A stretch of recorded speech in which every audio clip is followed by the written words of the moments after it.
anestésico local. ¿Qué son los anestésicos locales?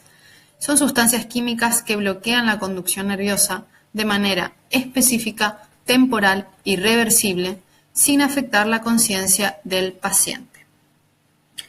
Una vez que el paciente puede ser afectado por alguna noxa, ya sea también un agente físico o químico, esa generación del dolor va a producir un potencial de acción en las células nerviosas.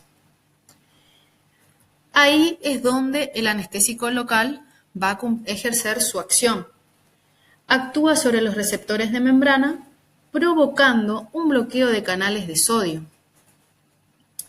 Esto va a hacer que disminuya la permeabilidad a la membrana de este sodio y bloquea la conducción nerviosa y la generación del potencial de acción.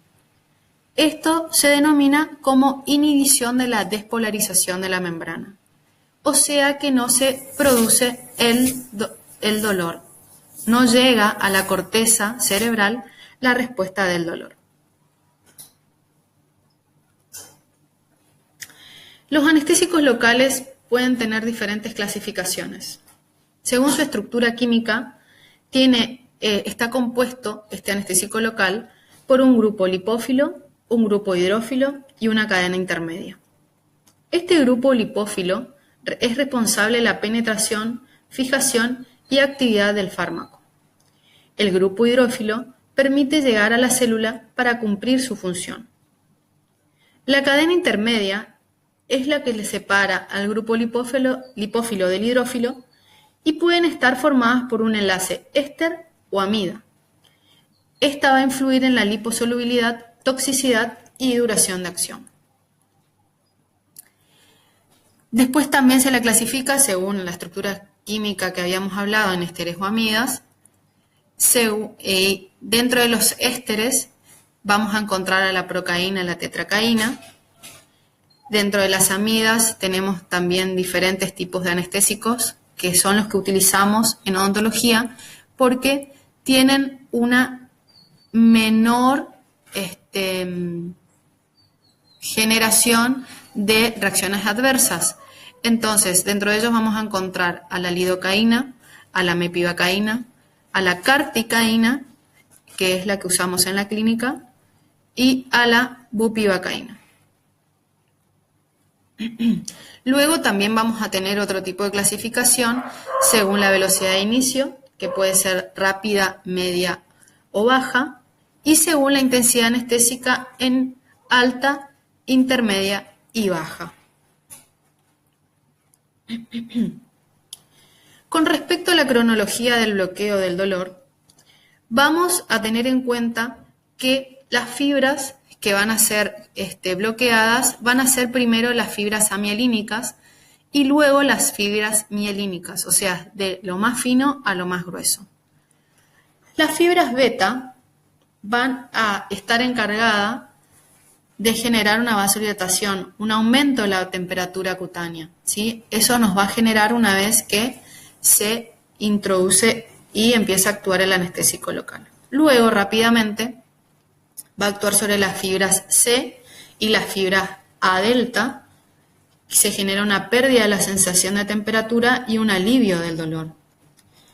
Luego, sobre las fibras A gamma, que va a haber una pérdida del tono muscular o pérdida de propiocepción.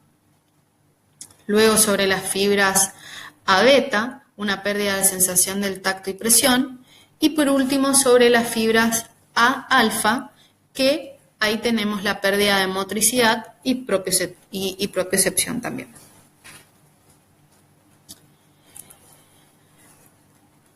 ¿Qué particularidad vamos a tener con respecto al efecto del pH? Cuando existe un pH ácido en los tejidos, ya sea por una infección o por una inflamación, el anestésico va a disminuir su acción anestésica porque sus moléculas se van a ionizar más. El pKa de la solución es uno de los factores más importantes en la disociación constante de un agente específico. Eso ya los habíamos estudiado. Y el pKa se puede definir como el grado de ionización del 50% de las moléculas. ¿Esto qué quiere decir? Que si el pH de la solución anestésica tiene los mismos niveles de pKa, 50% de la solución se va a encontrar de forma catiónica y el otro 50% se encontrará de forma básica. ¿Cuáles son los factores que van a influir en la acción de los anestésicos locales? El pKa, la liposolubilidad, la unión a proteínas con respecto de los anestésicos locales a las uniones de proteína, la capacidad de difusión del tejido no nervioso y por última la actividad vasodilatadora.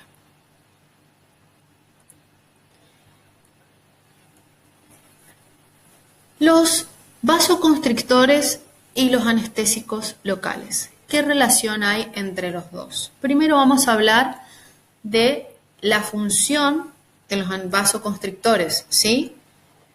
Van a generar justamente una vasoconstricción produciendo efecto sobre los receptores alfa-1. ¿Cuáles son los vasoconstrictores más conocidos y que se utilizan? La adrenalina o epinefrina. ¿Esto qué va a producir? Disminuye, al generar la vasoconstricción, va a disminuir la hemorragia, reduciendo el sangrado en la zona infiltrada. Va a disminuir la absorción del anestésico en el torrente sanguíneo, va a prolongar la duración del efecto y por supuesto que va a disminuir la toxicidad sistémica del anestésico. Al hablar de los vasoconstrictores debemos hablar de ciertas contraindicaciones. Podemos tener contraindicaciones absolutas, que significa que frente a estas patologías va a estar 100% contraindicada el uso de vasoconstrictores, como ser, por ejemplo, hipertiroidismo no tratado, feocromocitoma,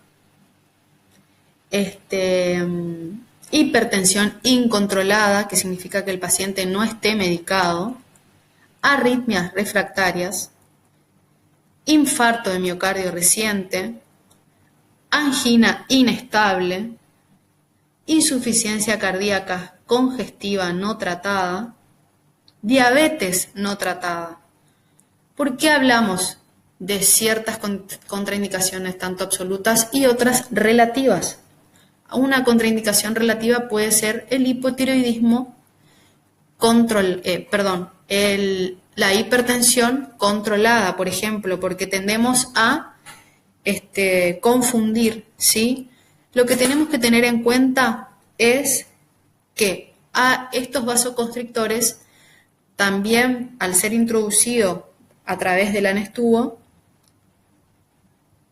¿qué sucede? Se introducen en muy baja concentración a través del anestubo, en compañía con el anestésico. Lo importante de saber es que estos vasoconstrictores, como la adrenalina, se generan, tiene una secreción endógena. ¿Qué significa? Que nuestro cuerpo, frente a ciertas reacciones, como ser estrés, como ser miedo, ¿sí?, se van a disparar las secreciones endógenas de la adrenalina y generan una concentración muy alta en el organismo. Y estas concentraciones generan distintos tipos de reacciones que van a afectar a nuestro cuerpo, ¿sí? Entonces, es importante que sepamos estas contraindicaciones absolutas y relativas para tenerlas en cuenta, de que en esos pacientes, si se presentan frente a una situación de estrés o de extremo dolor, pueden tener una concentración altísima de ese vasoconstrictor endógeno. Y que debemos tener precaución en ciertos pacientes, por eso se le dice contraindicaciones relativas, en ciertos pacientes como ser hipertensión controlada, por ejemplo, ¿sí?, que no le vamos a causar mucho problema al paciente poniéndole cierta cantidad de anestubo con vasoconstrictor porque es ínfima la cantidad de vasoconstrictor dentro de los mismos. Es una parte en 100.000, imagínense. Bueno, seguimos. ¿Cuáles son los efectos indeseados? Tenemos efectos tóxicos generales que generan los anestésicos locales. Ya hablando de ellos, seguimos. Quiero recalcar que los anestésicos locales tienen la particularidad de ser vasodilatadores. Por eso es que necesitan de la ayuda de los vasos constrictores para poder generar ciertas funciones que la sala anestésica de por sí no presenta. Entonces, volvemos a los efectos indeseados. Los anestésicos locales van a interferir en la función de distintos órganos en los cuales existe una conducción de impulsos nerviosos y puede tener efectos directos sobre el sistema nervioso central y todas las formas de las fibras musculares, ¿sí? El grado de estas reacciones secundarias depende directamente de la concentración del anestésico local que se alcanza en la circulación. ¿Qué significa esto? Nosotros usamos muy pocas concentraciones de anestésicos locales. Estos efectos indeseados son muy raros, pero tienen que saberlos, ¿sí? ¿De qué manera va a afectar al sistema nervioso central? Una vez que se absorbe, todos los anestésicos locales pueden causar una estimulación del sistema nervioso central, produciendo inquietud y temblores, que pueden llegar hasta llegar a ser convulsiones. ¿Cuáles son los signos y síntomas? Tenemos una fase de excitación acompañada de náuseas, mareos, vómitos, convulsiones, alteraciones visuales. Después de esta fase de excitación, el paciente presenta una fase de depresión, que esta es la más grave, viene acompañada de una insuficiencia respiratoria, inconsciencia, coma, paro respiratorio y hasta puede causar la muerte del paciente. Con respecto al sistema cardiovascular, el sitio principal de acción es el miocardio. Allí el anestésico local disminuye la excitabilidad eléctrica, la velocidad de conducción y la fuerza de contracción. Los efectos cardiovasculares se ven solo después de alcanzar altas concentraciones sistémicas, como les había dicho, es muy raro en los odontólogos, pero deben saberlo, y producen efectos en el sistema nervioso central. En muy raras ocasiones, pequeñas cantidades de anestésicos inyectadas por infiltración pueden causar colapso cardiovascular y muerte. Generalmente, estas reacciones pueden seguir luego la administración intravascular inadvertida del anestésico. Por lo general sucede esto cuando contiene algún vasoconstrictor.